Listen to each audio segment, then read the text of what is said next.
Welcome to Conversations in the Vault, where we unlock the stories behind the names we grew up hearing, but never got to sit down and really talk to. Today, we're starting at the very beginning, not the beginning of a chapter, not the beginning of a book, but the beginning of everything. Before cities, before kingdoms, before prophets and promises, there was a garden. A world untouched, unbroken, and overflowing with peace.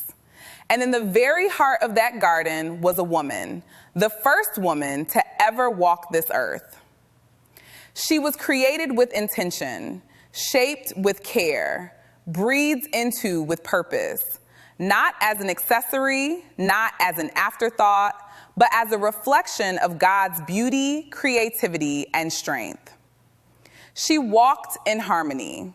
She loved without fear. She lived without shame.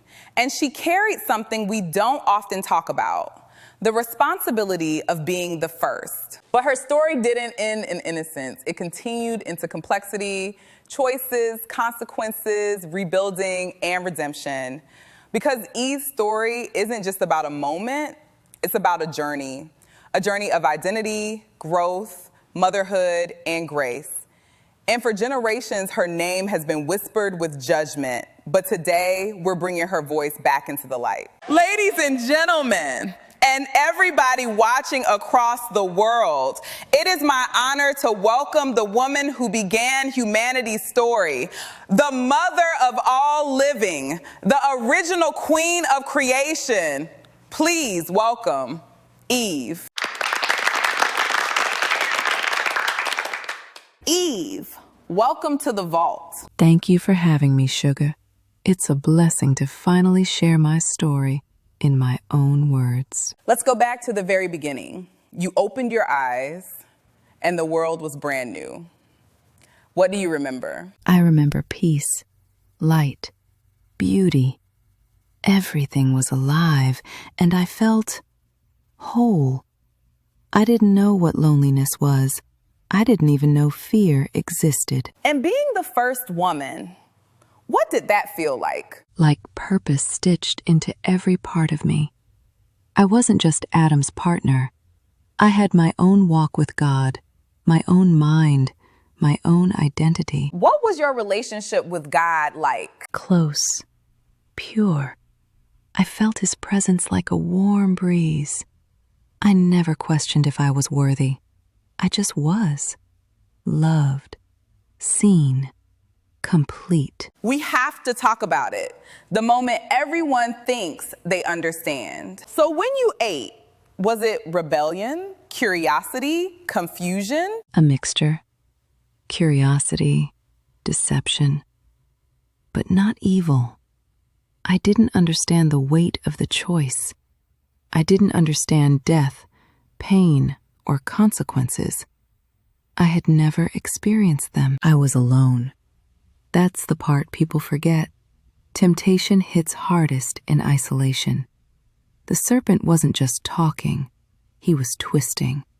He took God's words, shifted them, and made me doubt what I already knew. And bestie, we're going to clear something up that people never talk about.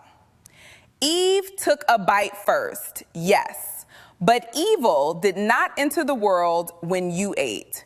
It entered the moment Adam ate. Explain that to us. God gave Adam the original command before I was even created. He carried the responsibility for the garden. When I ate, my eyes were opened. But the world didn't fall. It fell when Adam chose to join me. People have blamed women for centuries, but the shift of creation happened when both of us chose our own way instead of God's. After the fruit, what did you feel for the first time? Shame, fear, distance. It was like something in the air changed. Not God's love, but our awareness. And when God asked, "Where are you?" how did you understand that moment? It took me years to realize. He wasn't asking about location. He was asking about connection. He wasn't trying to expose me. He was trying to reach me. After everything happened, You and Adam didn't just leave the garden, you were banished from it. The world you stepped into wasn't the same one you were created in. That had to be overwhelming, stepping out of perfection into a world that suddenly required strength, work, and endurance. Yes, the world outside Eden was harder, harsher. Adam now had to work the ground for our provision. Soil that once produced effortlessly began to resist him. But even in banishment, God covered us. He made garments for us. We weren't abandoned. We were prepared. And the serpent, what happened to him? Yes, the serpent. He was cursed too, sentenced to crawl on his belly and eat dust forever. Every part of creation felt the shift. You became the first mother, the first woman to carry life. I carried the weight of childbirth, the pain God spoke of.